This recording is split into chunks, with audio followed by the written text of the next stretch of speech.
The Bliss Business Podcast, the show about empathy, connection, and consciousness in business. Today's episode is brought to you by Zero Company, your paid search, social media, and programmatic ad experts. Welcome back to the show, everyone. I'm Steven Sakash here again with my co-host, Tulio Siragusa, and we've got a special guest today. But first, Edelman's Trust Barometer consistently shows that trust is one of the top factors influencing customer loyalty and brand preference. And so for service-based businesses especially, building connection is not optional, it's foundational. So today, we explore what it takes to build community and connection at scale, particularly inside a franchise model where autonomy, consistency, and brand trust must all coexist. Tulio, introduce our special guest today.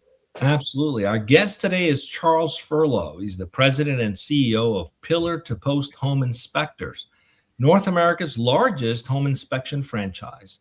With deep experience as both a franchise owner and an executive, Charles has guided the brand through market shifts while championing scalable business models that empower entrepreneurs. He leads with a focus on innovation, franchise business owner success, and long-term growth. Charles is passionate about building systems that support autonomy, profitability, and meaningful client relationships.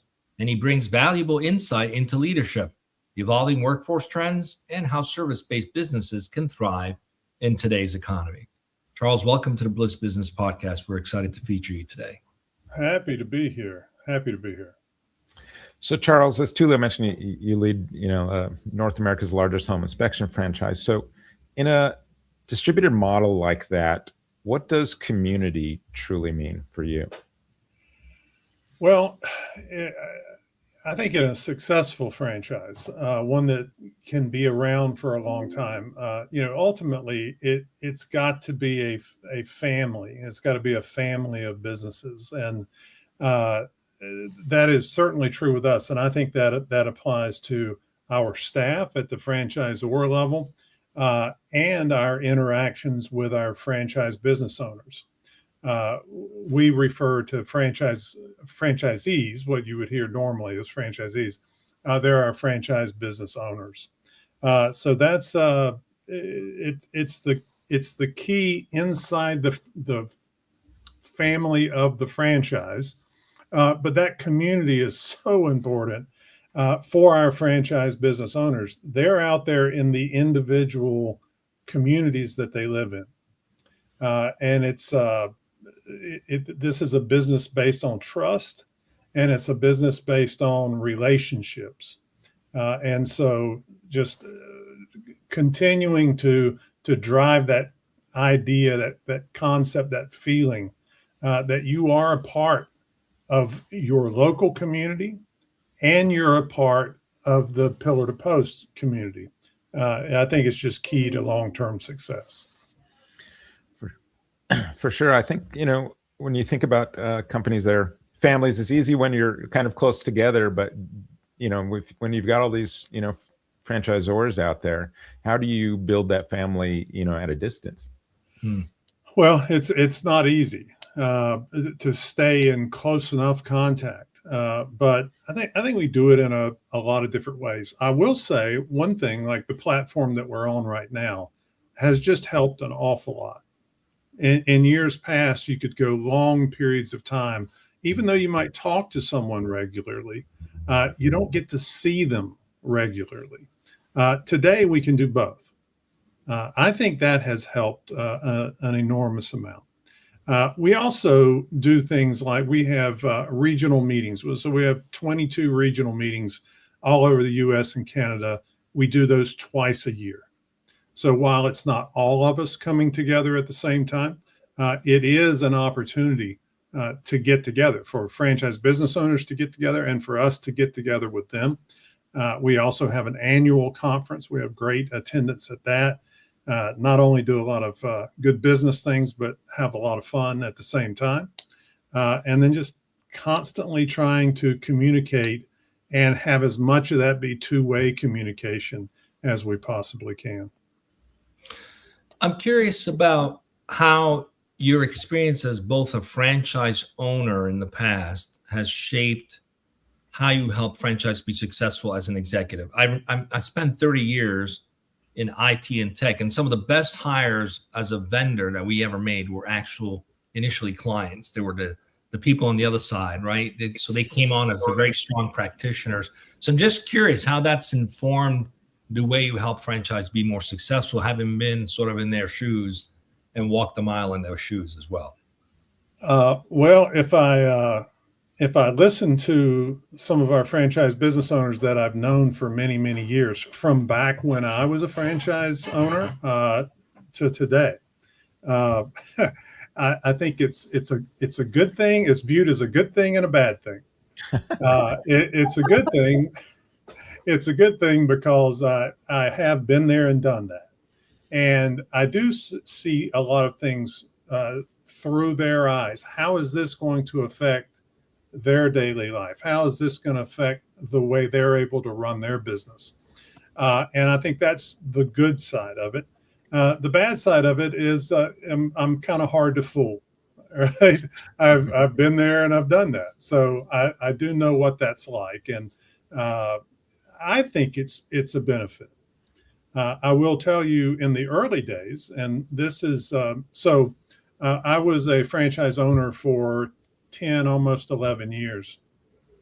And then I came over and ran operations for the company for about 15 years. And so it was obviously very operational, very on the ground.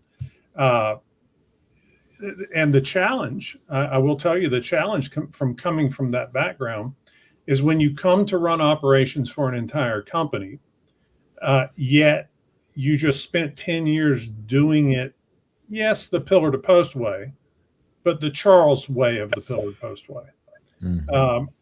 That takes a little bit of time to get out of that mindset and get into that much larger mindset. Because there are a lot of great franchise business owners in this system. And I've told a lot of people over the years that I learned a lot while I was in the business, but I have learned far more since I've been on this side of the fence, because I've been able to deal and see what so many people have done for a lot of years in a lot of situations, large businesses, small businesses. I think I've learned more learning from them than I learned when I was actually in the business. You know, you said something interesting. It reminded me, this is a shift that happened for me personally in recent years. I used to believe having conviction was key to being successful. And it'll take you so far, but there's a moment in time where it becomes a handicap, because then you're not open to growing and learning, and you miss out on what is happening now and how things are getting done now versus how they were 20 years ago. So I admire the fact that, you know, you could say that. It takes a lot of humility to be able to say, hey, my way, maybe it worked for a while, but I have to learn to listen to other ways too. So, you know, not a lot of business leaders have made that connection yet. And it's a sad thing, because their business struggle as a result. So I want to give you props for that. You know, well, no, I appreciate that. I probably had to learn that the hard way, but most of us do. But I will say that, you know, I learned the same thing in dealing with teams of people inside our staff. In the early days, I, you know, was so operational and had come from that kind of hardcore background that if we were going to talk about how to improve our brand experience for our customer, in my mind, the best group of people to do that were home inspectors, franchise business owners, operational people, the people who were on the ground doing the work. And we got into a really big project, maybe just a couple of years into me running operations. And it was suggested that maybe I get a larger, more diverse team of people together. And I said, you know, okay, right, that could be good, I guess, maybe. After that experience, I learned that we would have never come to those conclusions without that larger, more diverse group of people. And it's sort of the same way that I was just saying about, took me a little while to figure it out, but there's so much more knowledge, so much more experience in our entire team of people. And you can learn quickly if your mind is open to it. I mean, Yeah, you're thinking talking about that kind of, that's really empathizing with trying to understand different perspectives. It's the foundation of, like, even in design thinking, it's like, get a broad perspective, to be curious and empathize with a broad set of people. You'll learn the problem to really fall in love with, versus assuming you have it because you've been doing it for 20, 30 years. So amazing. Go ahead, Steve. Sorry, I had to. I was just going to say, when you're growing and you're going through that expansion, how do you recommend protecting culture during that expansion, or building culture during those expansion? I think a lot of times this is where culture gets lost in the process, in systems and expansion. How do you recommend protecting culture during that period? Well, I think it does come from the leadership down. And I don't mean just from me down. We have a strong leadership team. Underneath them, they have leaders that work across our system. And whether it's empathy, as we just spoke of, whether it's kindness, whether it's open-mindedness, inclusion, listening, any of that, I think it's got to be demonstrated from the top down, focused on. And I think as time goes by and people see that, it just becomes the culture of the company. The other thing is, when you see it kind of going in the other direction, it needs to be addressed. But it is more difficult in a time of fast expansion, because you got more and more and more new people coming on that sort of water down that culture. But I think it just takes a focus and continued demonstration. Thinking about that focus, I mean, one of the things we always focus on is just making sure that the connection is always there, making sure that connection is a goal with what we do. What do you see as kind of the biggest threats to connection when you're growing your networks and your systems and all that? Sometimes it's just being busy. The threat, like, you're busy. There's a lot of people coming. There's a lot of things that run. And sometimes it's just realizing the importance of keeping that connection. We have tried to step up the communication over the years just for that reason. I mean, we have people in 47 states and 8 provinces in Canada, multiple time zones. It's very difficult. But we also have leadership that it's a dispersed, distributed model here. So we also have leadership people all over. And as I mentioned before, we have regional meetings. We have ongoing phone calls, either one-on-one or small groups. There's all kinds of reasons. We have a communication platform that we put everything on that people are coming back to regularly. They can see videos of people speaking, as well as read and stay up to date. It's just an ongoing effort, because it is a threat. Size is a threat to that. Fast growth is a threat to that. So just keeping it top of mind and understanding the importance of it, I think, is the focus. Yeah, you can't have these ambiguous structures in the kind of business that you're in. That's where all kinds of things will go sideways. And just thinking about that. So in a franchise system, that clarity, it's essential. What kind of systems have you found most critical to supporting autonomy while protecting your brand consistency? I know you just mentioned kind of a platform you use, but any kind of systems we love to hear details on, just so other people kind of learn, how to build what we always say, build love into these systems, build care into your systems. My hesitation is in the systems. I don't know if the answer to that one is jumping out at me. I do know that, as you just said, in a franchise, having systems, let me back up. So our definition of brand is promises made, promises delivered, and measured. And if you think about it, any brand that you can think of, you say the name of that brand, you automatically have a picture of who that is to you. And who that is to you is who they told you they were, what they told you they would do, how they do it, how they think. And then you experience it. Mm-hmm. They deliver it. You go, yeah, that is who they are. And now you put those two things together. So when you see or hear that brand, that's what you associate it with. The same thing, of course, is true with Pillar to Post. So you've got to have systems and structures in place and brand standards that, because we don't have a different Pillar to Post experience in North Carolina than we do in California, with one small exception, and it's no small exception. It's huge, and that is our individual franchise business owner and their teams.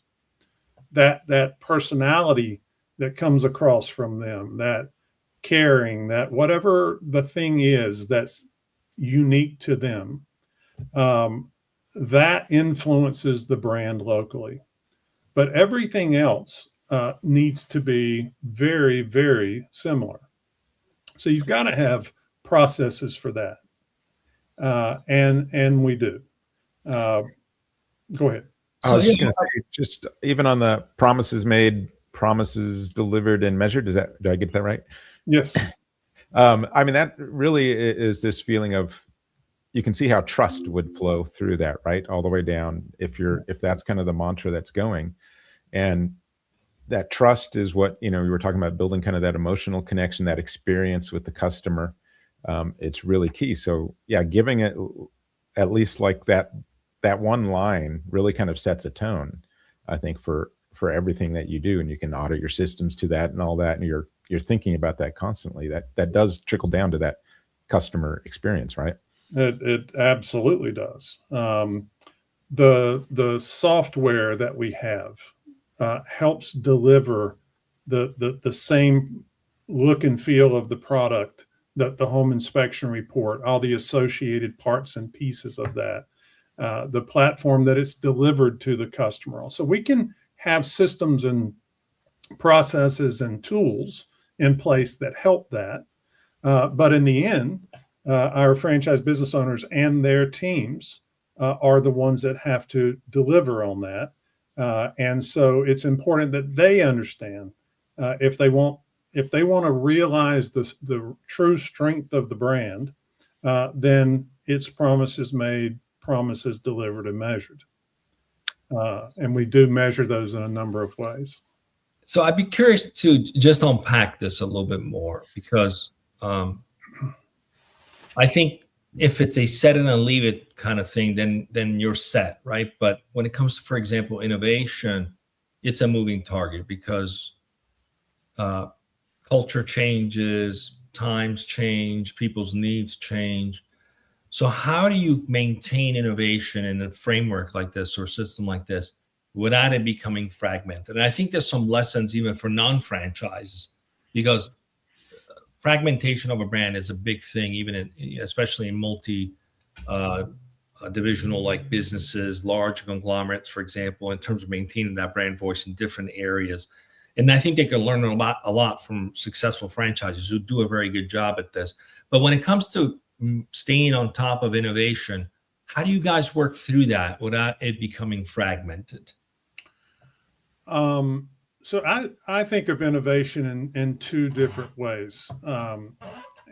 One makes it pretty easy not to be fragmented. The other one certainly gives that possibility.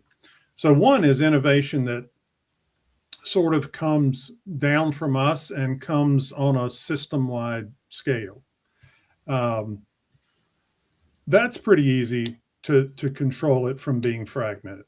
But the other way that innovation comes, and I would argue that this is the most important side of innovation, is what comes up from our franchise business owners.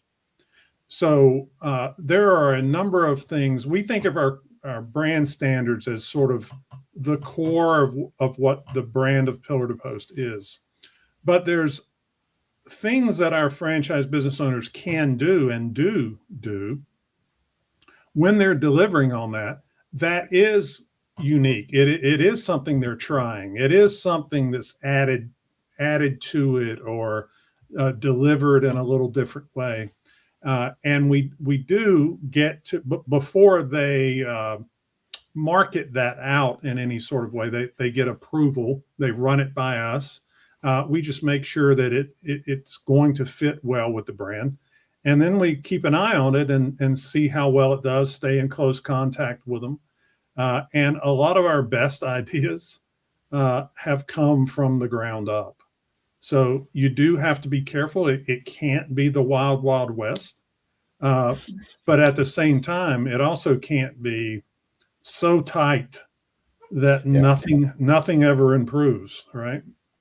That's always when we talk to franchise businesses, that's always the thing, is that innovation. A lot of times it does bubble up, and it's like, how do you guys get that to bubble up? And well, maintaining that balance, like you said there, where it's not the Wild West at the same time. It is a balancing act. It really is, but it's always been a good thing. I don't want our people to not be out there thinking and looking for better ways to do what we do, to find out what the changing and evolving needs and wants are of our customers or the people that refer us. All of those things are so important, but it does need to be done in a brand way. You know, with your type of business, and I think I know this a little bit from, we've got a range of clients over the years and stuff, but there's a lot of market shifts at times where things can go like crazy, sideways. How do you kind of guide the ship during those periods? Well, it depends on what you mean by going sideways. So generally speaking, the way homes are sold, realtor involvement in the deal, the buyer, the seller, market conditions, it's been pretty steady over a really long period of time. Now, a lot of people would scoff at that and say, well, no, technology has come in. Well, technology has come in and significantly changed the landscape, but people still buy houses. They're using realtors more than they were using them 10 years ago. Realtors play the role that they play. That's a very similar role. A lot of different tools that they use today. And of course, customers come to those realtors after already doing a lot of searching on the internet. So that has changed things. But the process is basically the same as it was years and years ago.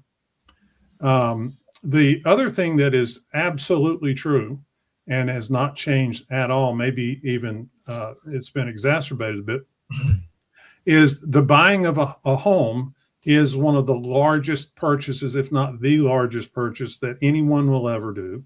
And it's probably the largest sale that anyone will ever make.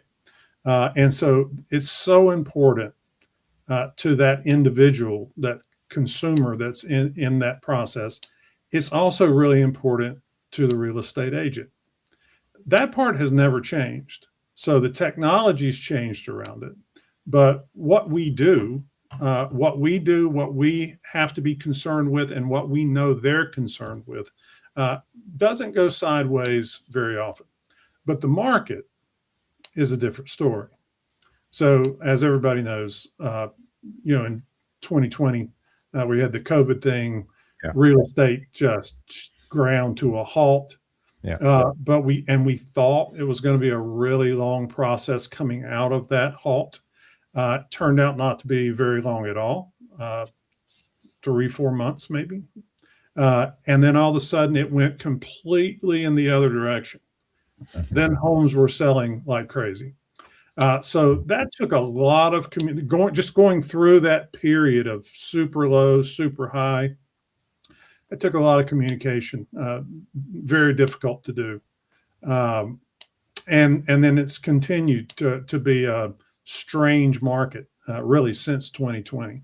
It has settled out now, but it's different than it normally is. So I don't know if that answered your question, Stephen. That is, but now I'm a little curious that you like a strange market, like real quick. What do you mean by strange market in this business? So strange in real estate, the strange market was there was just a crazy number, late 2020, 2021, first half of 2022. There were record high numbers of homes being built. Yeah. At the same time, appreciation, the cost of housing went up way more than it usually does. And so, but things were flying high. Then all of a sudden, the interest rates went up from the kind of crazy low of COVID up to actually what everybody called super high rates, but they were only the 30-year average of rates. They just only seemed high because we had gone through that period of really low. And so now we have super inflated cost of houses, higher than what we're used to, interest rates on mortgages. And so affordability has been very, very difficult. And so for the last 3 years, we've been working at home sale numbers of a 30-year low. So everyone thinks back to 2008 when you think about the worst real estate market. We're selling about the same number of houses for the last 3 years as we sold in 2008. Oh, wow. So, those transactions of houses is the thing that drives our business from a market standpoint. Yeah. So it has been odd from the super high to the super low, but things are slowly improving, and but it hasn't bothered us. We're growing market share, keeping our head down, working hard. And our businesses are doing better this year than last year, and better last year than the year before. So, but it has been an odd market. Yeah. Yeah. So everything you spoke of so far is really about being very intentional, very purposeful. And in fact, there's been research by PwC that shows that customers really like brands they can trust. They usually are more loyal to brands they can trust, even during economic uncertainty. So the role of purpose plays a big role in being able to be trustworthy as a business. So I'm curious, in a service business where it's really built on inspection, it's really, the foundation is really trust. How does community translate into long-term growth when you're intentional and purposeful in establishing that trust in the marketplace? Well, I think being a brand that's been around for over 30 years, I think that helps. And you said a minute ago that trust is important even in times of economic uncertainty. I would say especially during times of economic uncertainty. So I think being around for a long time has helped in that. I think being the largest in the industry, I think that helps. But really, it's going to come down to great owners and their teams. I'll just come back to it. When you've got great owners and great teams who care about their customers, who work at a high ethical standard, because how are you going to have trust if you don't have that?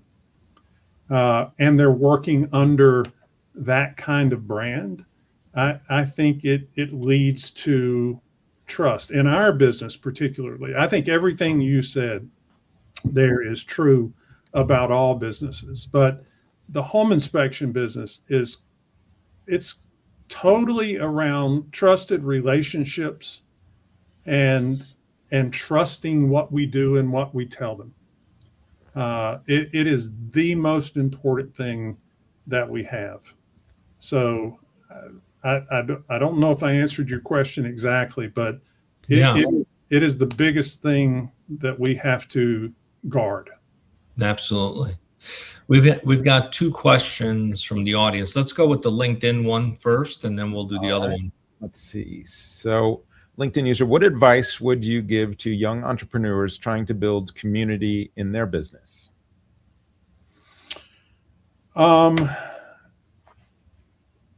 Well, again, there's community of your community, like the one that you're working in, and that is just to say what you're going to do and do what you say.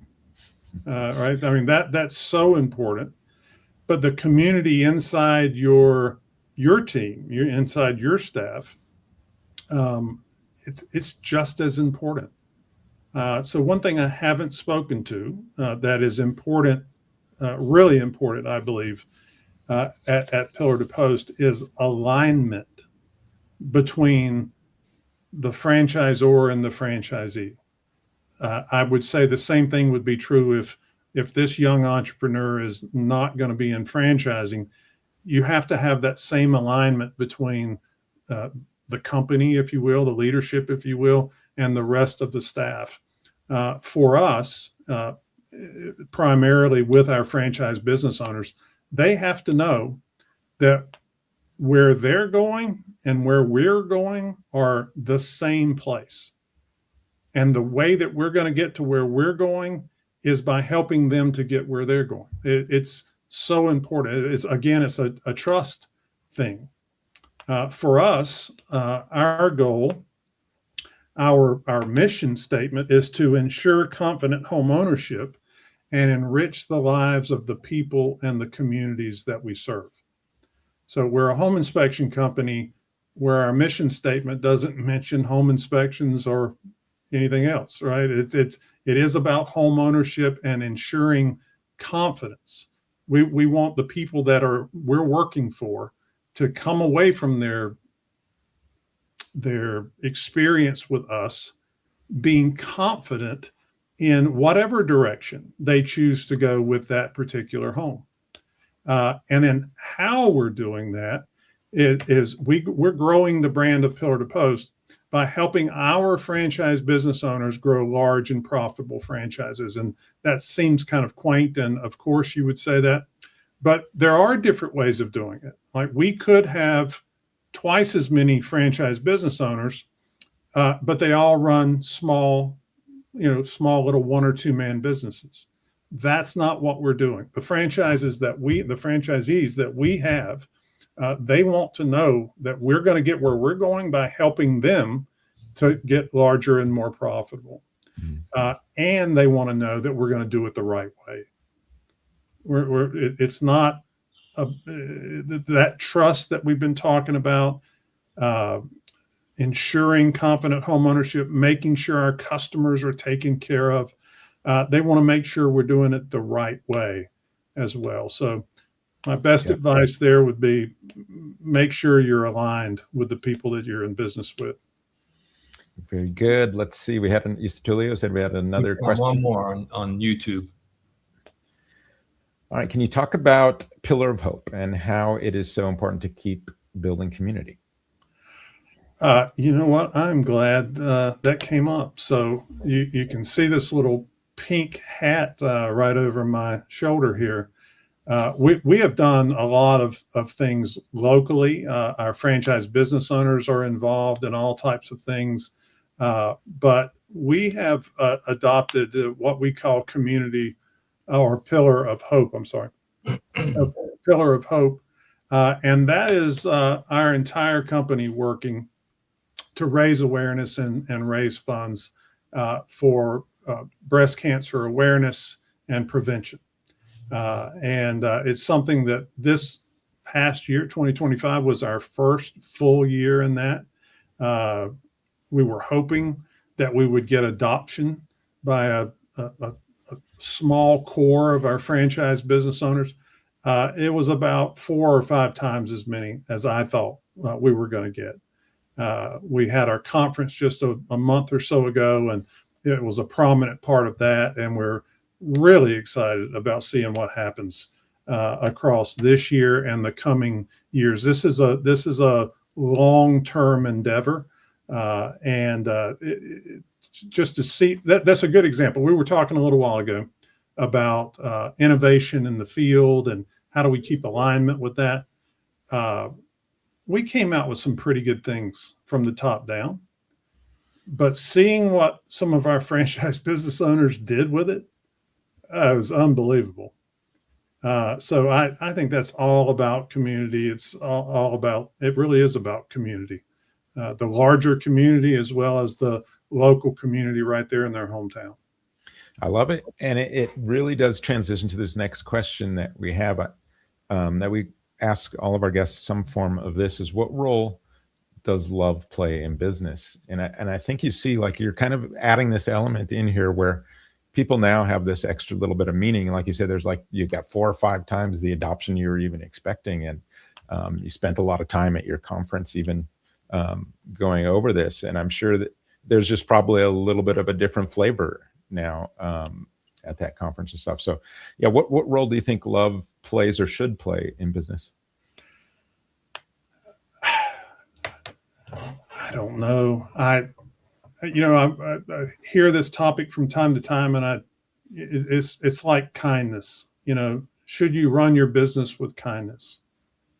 Of course you should. Should you live your life with kindness? Of course you should. Does it result in a company doing better? I think, of course it does. People, because kindness and love doesn't mean you're always patting someone on the back and giving them a hug, right? Sometimes you do have to say things that need to be said. You need to do things that need to be done, but you can do it in a kind and caring way. I don't know.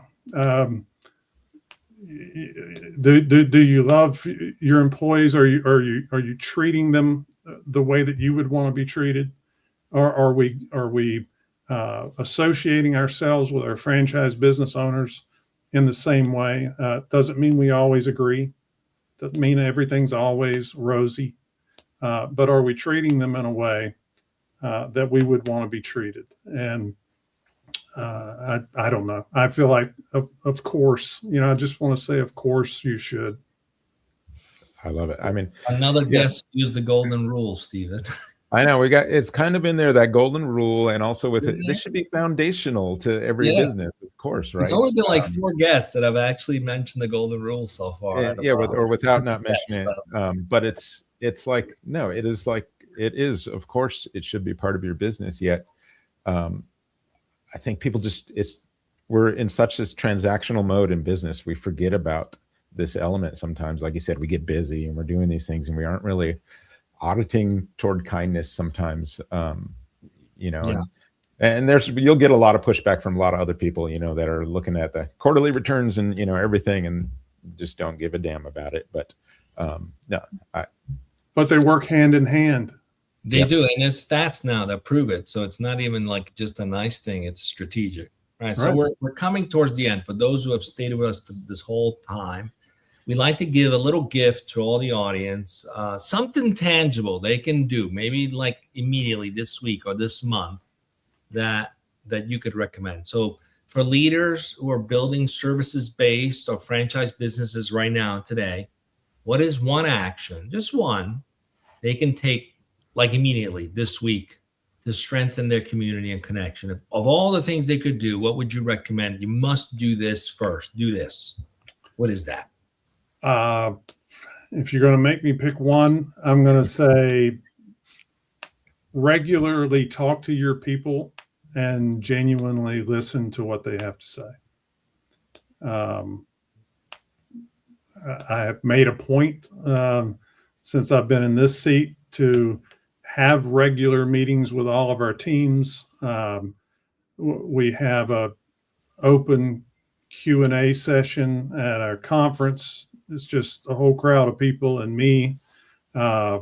We do it in small groups. We do it in large groups. Just talk to your people, be genuine, and listen to what they have to say. Love it. So if people want to learn about you, about what you're doing, how can they connect with you? You can just go to pillar2post.com. You can see about what we do, who we are, where we're at. If you want to get in contact with us, you can certainly do that. Happy to talk to anyone that needs my help, and I think the same thing would be true with our staff. All right, Charles, thanks for sharing all your thoughts today on building community and connection in business. Thank you to our listeners. Great questions today. And think about, I guess, how you build connection in your business, because connection builds trust. And in service businesses, as we just talked about, trust is everything. So thank you for tuning in, and we'll see you next time on the Bliss Business Podcast.